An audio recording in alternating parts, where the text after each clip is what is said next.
Primeira coisa, vamos falar sobre a origem embriológica dos tecidos cutâneos. A pele, ela vai derivar de dois folhetos embrionários, o ectoderma e o mesoderma. O ectoderma vai dar origem à epiderme, ao folículo pilosebáceo, às unhas e glândulas apócrinas e écrinas. De uma área especializada do ectoderma, conhecido como neuroectoderma, vamos ter o desenvolvimento de nervos e melanócitos.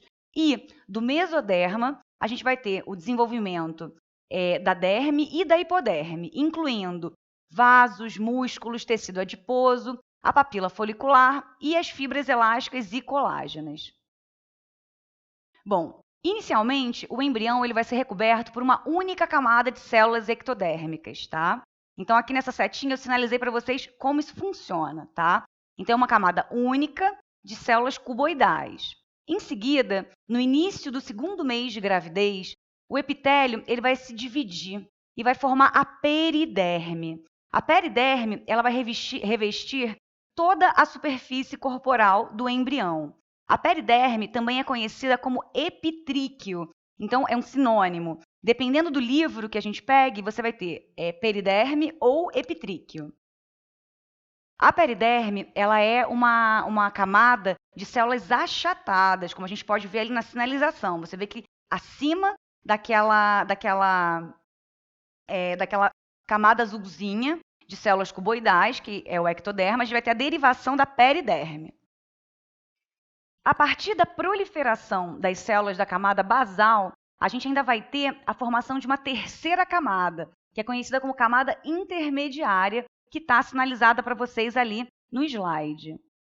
Bom, então, no final do quarto mês de gestação, a gente vai ter a disposição definitiva da epiderme, com as 4 camadas distintas que a gente conhece, que são a camada córnea, a camada granular ou granulosa, a camada espinhosa e a camada germinativa ou basal. Na segunda metade do terceiro trimestre, a gente já vai ter essas camadas epidérmicas diferenciadas e morfologicamente similares às da pele do adulto, tá? Entretanto, a função de barreira cutânea do recém-nascido ela não está completamente madura, tá? Então, na vida embrionária, apesar da gente ter a diferenciação das 4 camadas da epiderme, nós ainda não temos a função de barreira estabelecida, porque ela não está completamente madura, tanto na vida embrionária quanto no recém-nascido. A função de barreira cutânea ela só vai estar plenamente desenvolvida após algumas semanas do nascimento. Passando agora para o processo de queratinização cutânea. A gente tem que entender que estratificação da epiderme é uma coisa e queratinização da epiderme é outra, tá? A estratificação da epiderme, ela começa na 8ª semana de gestação e tem um processo completo no segundo trimestre. Então, a estratificação que é a formação daquelas camadas que a gente falou agora há pouco. Já a queratinização da epiderme, que também é conhecida como cornificação da epiderme, ela tem início no segundo trimestre e o processo só se completa na metade do terceiro trimestre. Uma observação que pode ser uma pegadinha de prova. Nunca caiu, mas pode ser que venha a cair, porque é um rodapézinho de livro.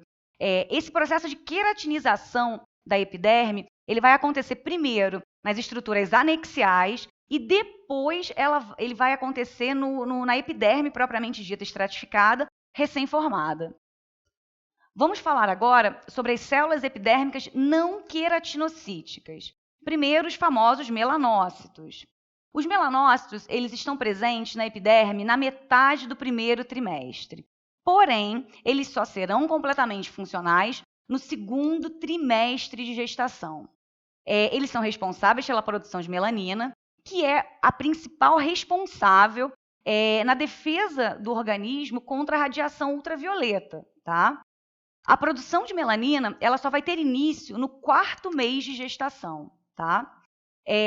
Entretanto, a transferência dos melanossomos, que são os vacúolos que contêm a melanina, até os queratinócitos, essa transferência só vai ter início no 5º mês de gestação. Então, são todas pegadinhas que podem ser cobradas.